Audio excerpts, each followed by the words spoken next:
You're right, and that's where I'm pretty absolute when it comes to that. Yeah. And not just free speech amongst every subject, not just amongst a woman's right to choose or abortion laws. Yeah. And this idea that you can't have someone who is a Christian who talks to another person who's a Christian, and maybe they were on the fence about something, and you convince them to have a child, and it's the best decision they have ever made in their life, and they love their kids so much they couldn't imagine they were thinking about getting an abortion. Right. That's real too. Yeah. That's real too. There's also women who have been raped, some rapist baby. There's women who have been sexually assaulted before the age of 14. There's also, hold on though. But hold on, don't stop me. Okay. That's real too. And we all have to agree.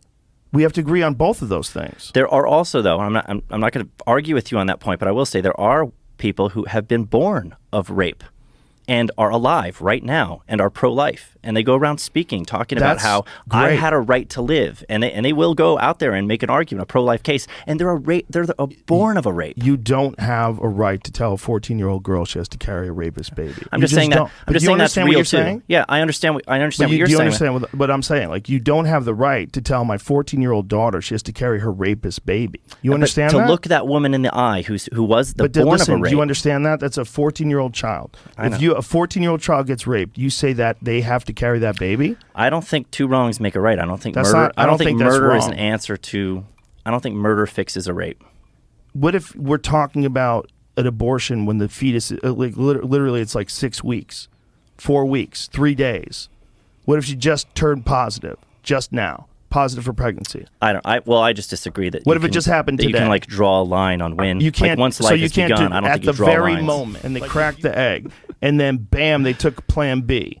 You shouldn't do that. Well, I mean, that's if it's preventing the pregnancy from occurring. That's different. It's an abortion. That's what Plan B is. It makes your body abort the conceived pregnancy. That's what it does. It's real. What you're saying is real, and those are tough situations. It's also real that sometimes these babies are born, and they do, and they grow up to be real people with feelings. They're alive. They're humans. And they're pro-life.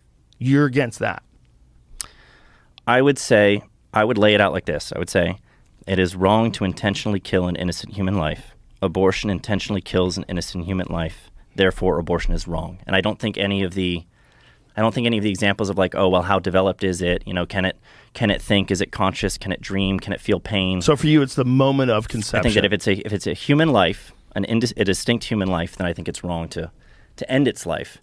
And so you think that do you think that once the conception happens, there's some sort of a miraculous event, like at the very moment, like you could literally get to the point where the sperm cracks the egg. If you could scoop that egg out right there, would that be abortion?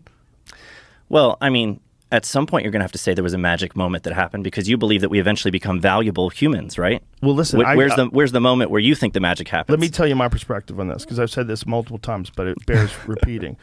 I think abortion is a very human issue in that we're messy, and it's a very messy issue. It's complicated. Bill Burr has a very good bit about it in his last comedy special, where he says, "I agree with your right to choose, but it's also killing a baby." Right. You know, and it's a very well.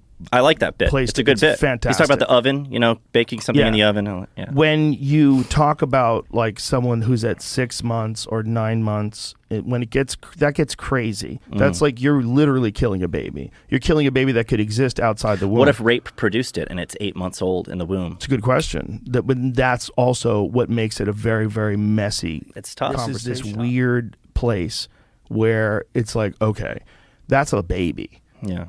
This is not like a clump of cells. That's an actual baby. Right. That's why it makes it such a crazy issue. I mean, when you start talking about harmful misinformation, I mean, I'm as you can tell, I'm pro-life. Yes. And like so, you know, when we start talking about harmful misinformation and the types of things that are considered like that I say or that we tweet or the jokes that we make that are considered harmful misinformation, I'm like, well, what about calling that baby a clump of cells? I think that's harmful misinformation because then you're encouraging people to kill it like it's nothing when it's actually a human life. It's a developing human life. I think abortion is healthcare the way that rape is lovemaking. If we want to use rape as an example, I think they're opposites. And it's like these are euphemisms that we use. You know, we use the word healthcare. We're talking about a procedure that ends an innocent human life, and we're calling it healthcare. That's like calling rape lovemaking. And this is why it's such a human issue.